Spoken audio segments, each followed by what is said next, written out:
toutes et à tous, bonjour et merci de nous rejoindre pour cette édition de ce jeudi 11 décembre 2025.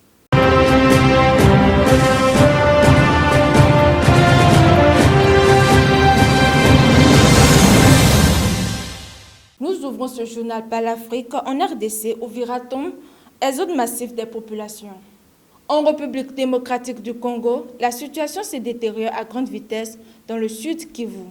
Les combattants de l'AFC M23 ont investi la ville d'Uvira mardi 10 décembre avant d'être aperçus dès mercredi matin dans plusieurs lieux stratégiques, dont la mairie, le siège du gouvernement relocalisé après la chute de Bukavu et surtout le poste frontière avec Burundi. Une avancée fulgurante en totale contradiction avec les engagements pour un processus de Washington censé ramener la paix dans la région. Conséquence immédiate, des dizaines de milliers d'habitants ont fui, certains vers le Burundi, d'autres vers les communes plus au sud. Ceux restés sur place ont vécu au rythme des détonations et sont restés barricadés chez eux toute la journée. Sur le plan diplomatique, Kinshasa accuse Kigali de saboter l'accord signé aux États-Unis et demande une réaction ferme des partenaires internationaux.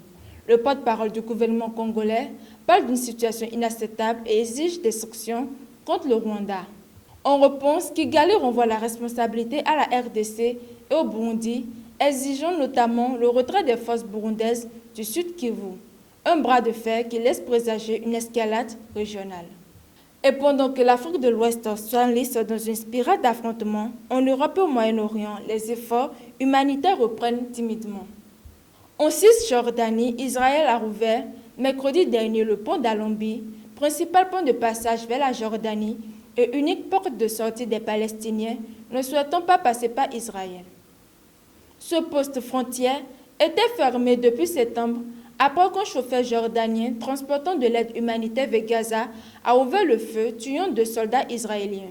Pour la première fois depuis 2 mois, des camions d'aide ont pu traverser, 96 camions mardi, 20 camions supplémentaires mercredi et dès jeudi, du sable devait transiter pour le secteur de la construction.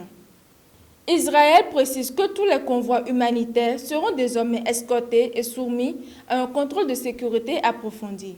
Une décision saluée par les autorités palestiniennes, même si la tension reste vive dans la région.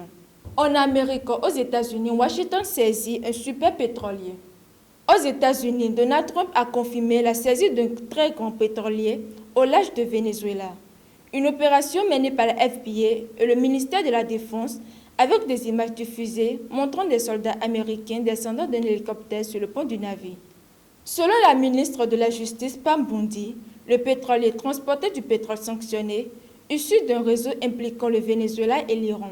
Caracas parle d'un vol éreinté et d'un acte de piraterie internationale et accuse Washington d'avoir toujours voulu s'emparer de pétrole vénézuélien.